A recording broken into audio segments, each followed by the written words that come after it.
मैं तो उम्मती हूँ ऐ शाहे उम्मत Instead of date, and then given us the topic to pray the obligatory prayer of Fajr Salah.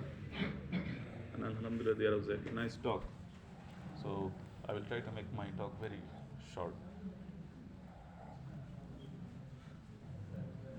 So, so these are the basically words of Allah Subhanahu wa Taala and the words of the Deen Islam. Wherever this kind of what is taking place, Prophet Muhammad Sallallahu Alaihi Wasallam even was asked to attend those kind of discussion, those kind of gatherings, and those gatherings are very precious to Allah Subhanahu wa Taala.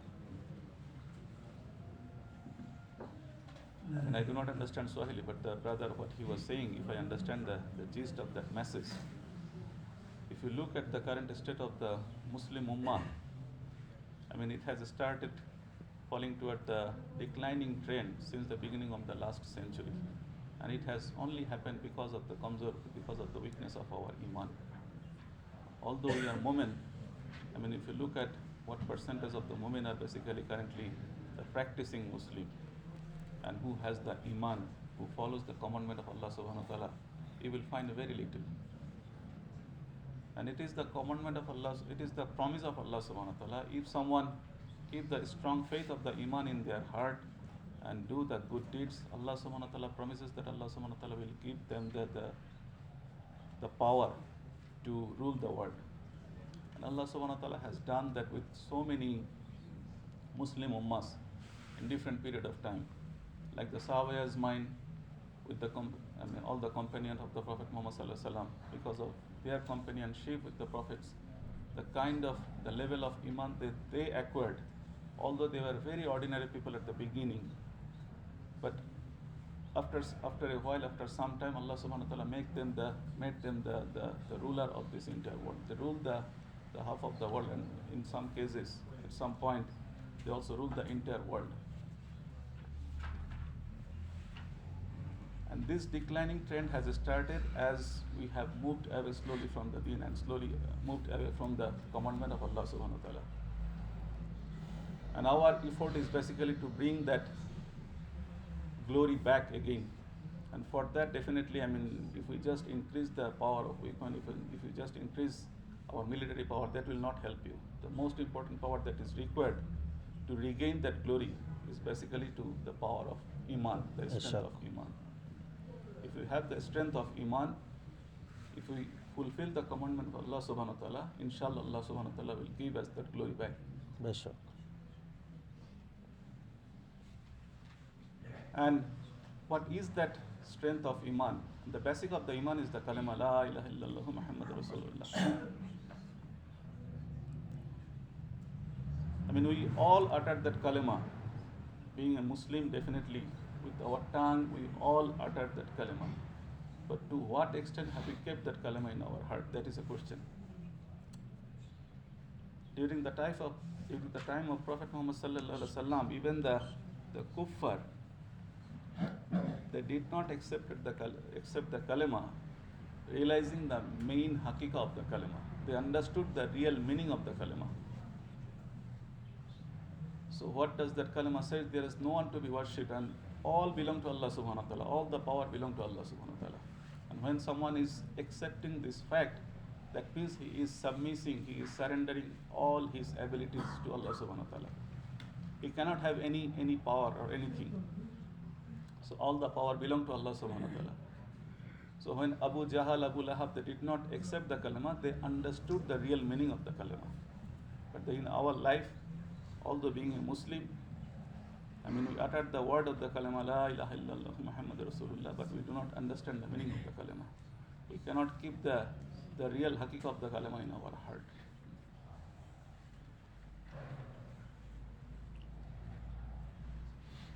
I mean, just if you look at what Allah subhanahu wa ta'ala is doing, He is the doer of everything.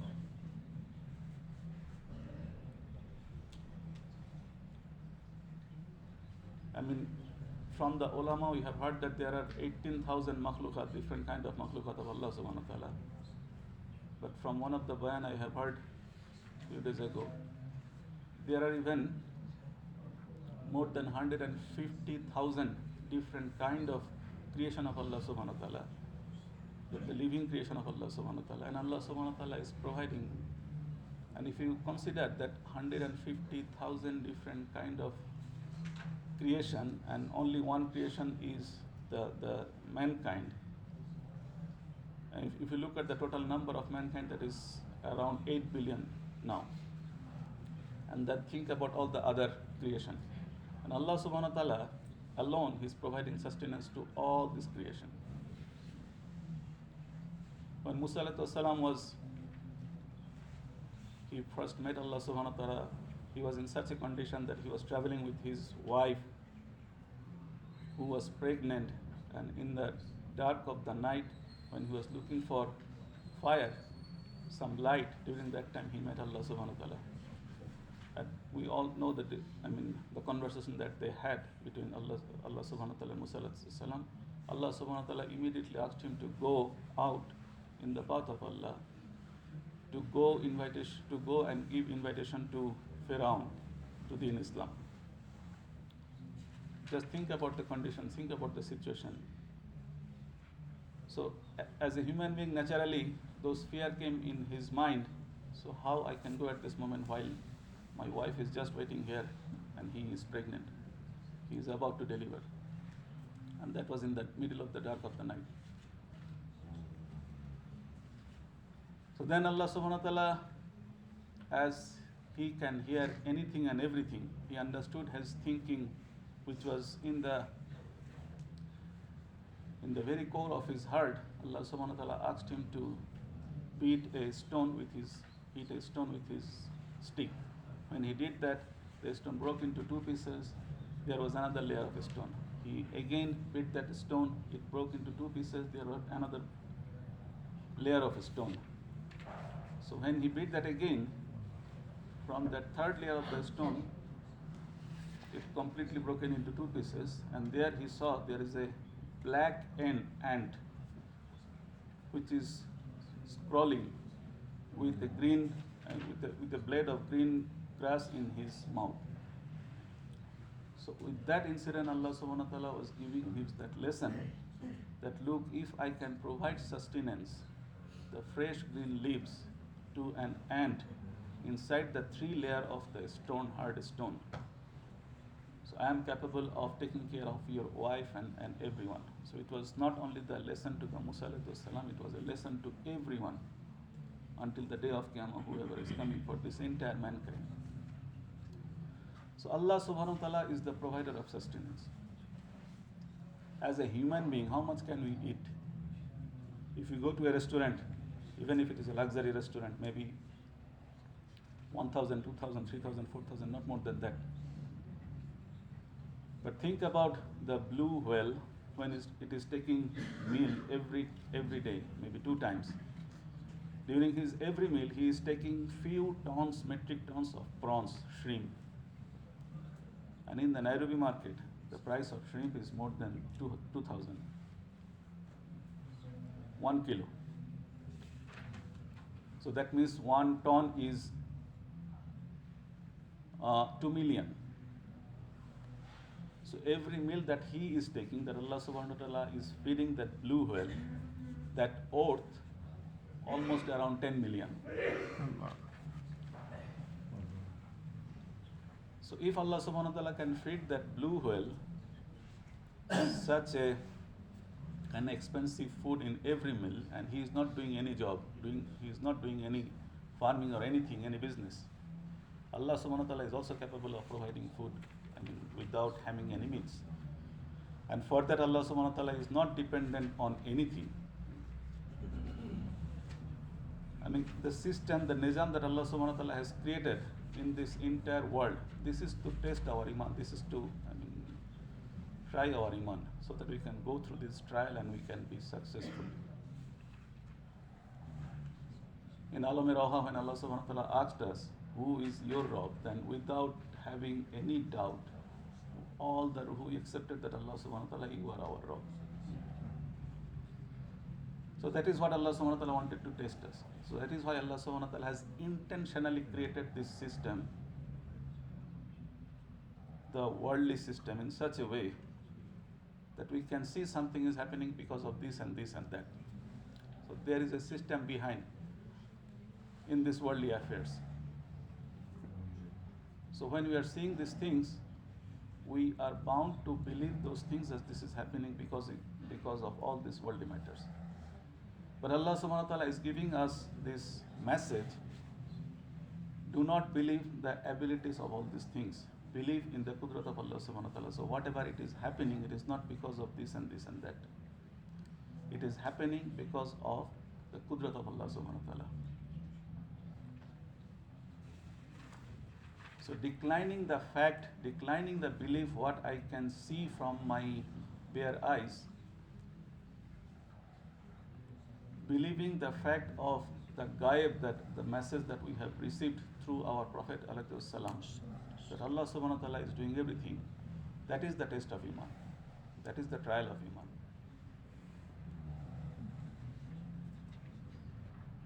So the example that I was giving, the sustenance, here we can see that for me and for my family, the sustenance that is coming to me, it is either through my job or through my business or through my farming. So with my bare eyes, I can see that it is coming through all these different means. But even looking at these things, I have to believe that it is Allah subhanahu wa ta'ala is not dependent on any of these means. Whatever He is providing, it is out of His qudrat, and He is capable of providing me and my family all the sustenance without having any means, and He is not dependent on anything. And to make it believable, Allah subhanahu wa ta'ala has showed us so many incidents in this worldly life, that during the time of Musa alayhi salam, Allah subhanahu wa ta'ala fed 12 entire qawm for 40 years without having any means. So He fed them with the food from the Jannah, manna and salwa.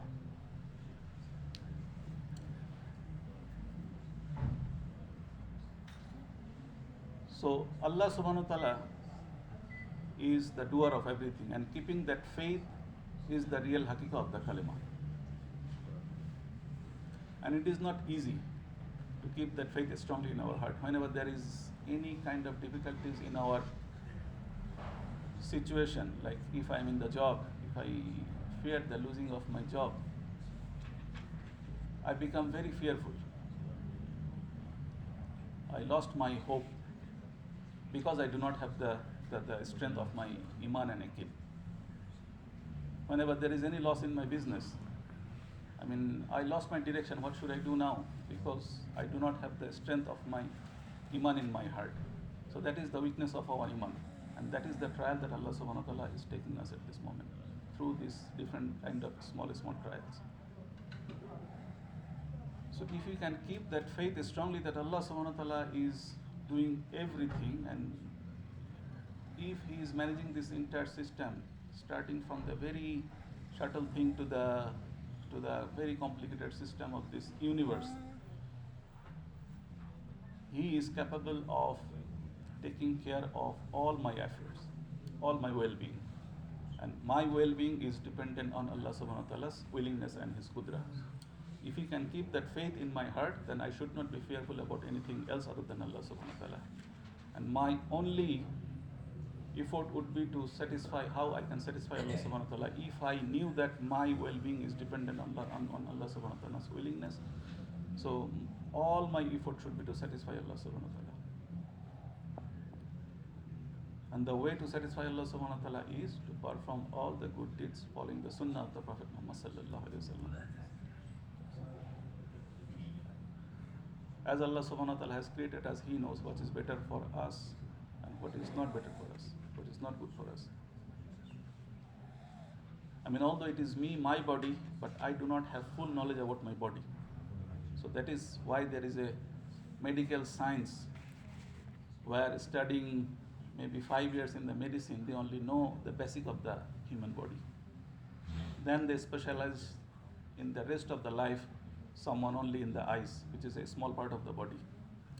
So one person cannot acquire even the entire knowledge of the human body in his one life. So although I am claiming that this is my body, but I do not have any knowledge about what is happening inside. So as Allah subhanahu wa ta'ala is the creator of this body, He knows best what is good for this body, what is good for me, what is good for my soul. So that is why Allah subhanahu wa ta'ala has showed us through the Prophet Muhammad sallallahu alaihi wasallam how to lead a life that is beneficial for me from every aspect of life.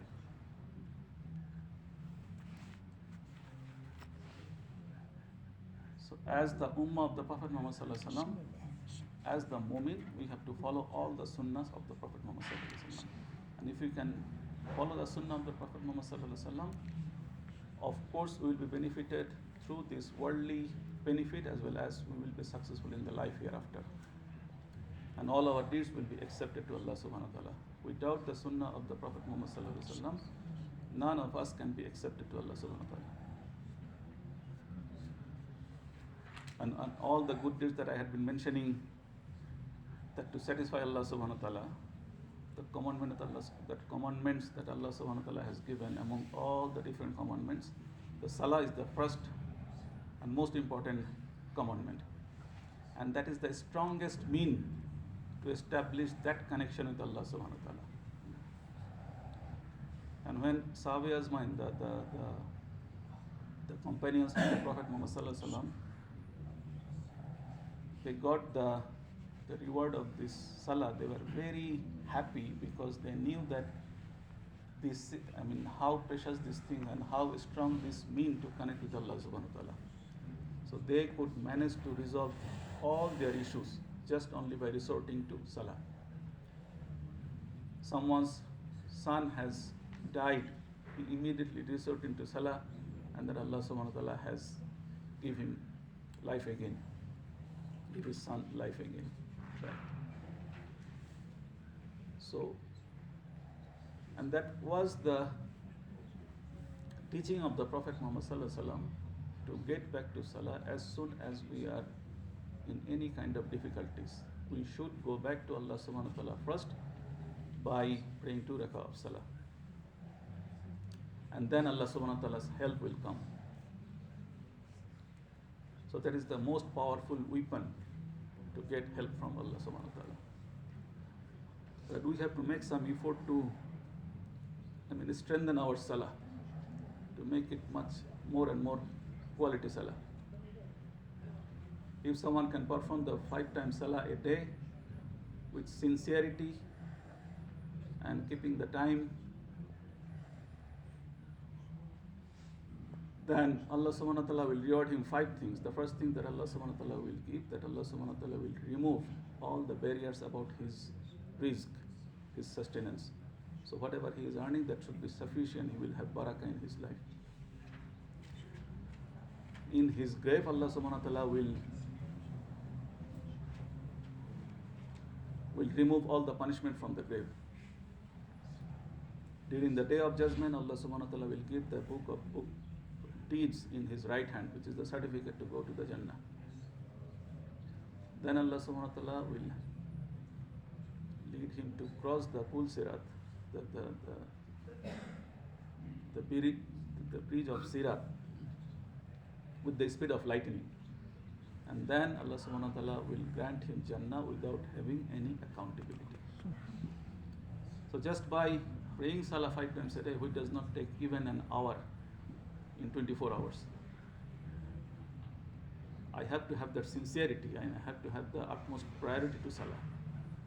So even if I am in the middle of my business, if it is time for salah, I have to stop my business and I have to come to the salah. So that is basically is to give that utmost priorities to salah. When I am considering salah as the most important thing in my life, then Allah subhanahu wa ta'ala will bring all this reward to me. And to perform the salah properly, of course, we need the knowledge. We have to acquire all this knowledge. Not only the salah, in every aspect of our life, to lead an Islamic life, being a woman, I have to acquire sufficient knowledge, and acquire that knowledge so that you can lead a Islamic life that is obligatory for every woman.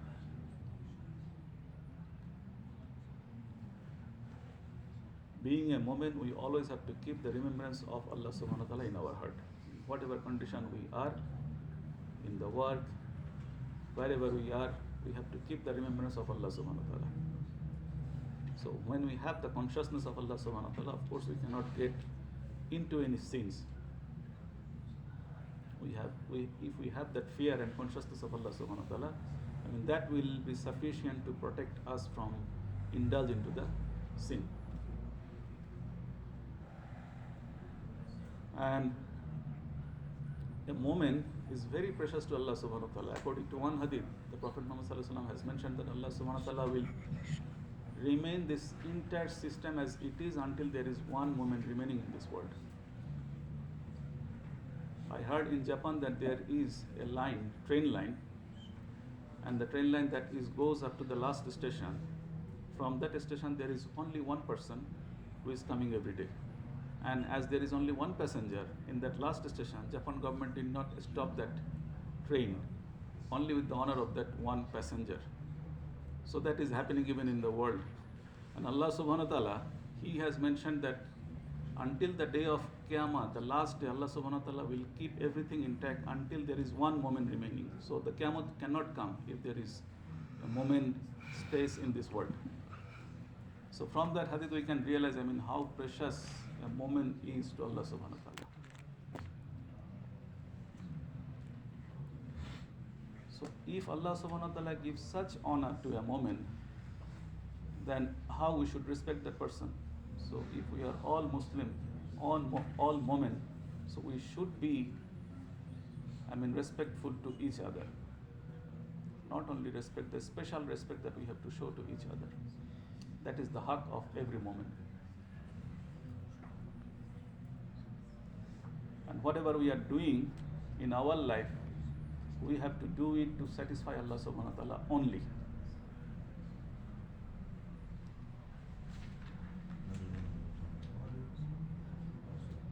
Even when we are giving the charity, when we are doing the good deeds, it should not be to show someone, it should not to boast my kindness. It is always has to be to satisfy Allah subhanahu wa ta'ala. If my intention for whatever amal I am doing to satisfy Allah subhanahu wa ta'ala, then I will get that reward. But if it is not such, and if it is with the intention of something else, Allah subhanahu wa ta'ala will definitely not give us reward of these good deeds. Rather, He will throw us into the hellfire upside down. So that is why it is called continuous rectification of our niyyah, ikhlasun niyyah. So before I am starting any amal, I mean, I have to check whether it is being done only to satisfy Allah subhanahu wa ta'ala or not. I mean, the shayatin is always trying to put that false niyat into our heart. So we have to be very careful to remove all the different intention from our heart other than to satisfy Allah subhanahu wa ta'ala. Then it will be accepted to Allah subhanahu wa ta'ala, even if it is a small amal. And all these virtues that we have been discussed so far, it will come into our life. For that we need to have some effort. And what is that effort? To go out in the path of Allah subhanahu wa ta'ala, spend some time in the house of Allah subhanahu wa ta'ala. And you can feel the difference whenever someone is staying in the house of Allah subhanahu wa ta'ala, maybe only for 10 minutes. When he is going out, he can immediately feel the difference of the status of his iman in his heart. Yes,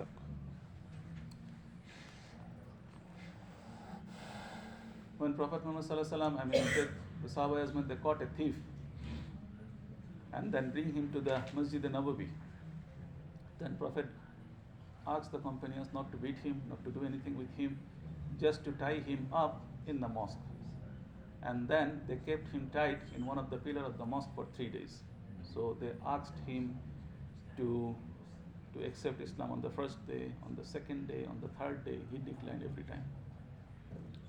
But they did not do anything harmful to him. Then on the third day, Prophet asked the companion to let him go, untie him and let him go. When he went out, after a while that thief came back to the mosque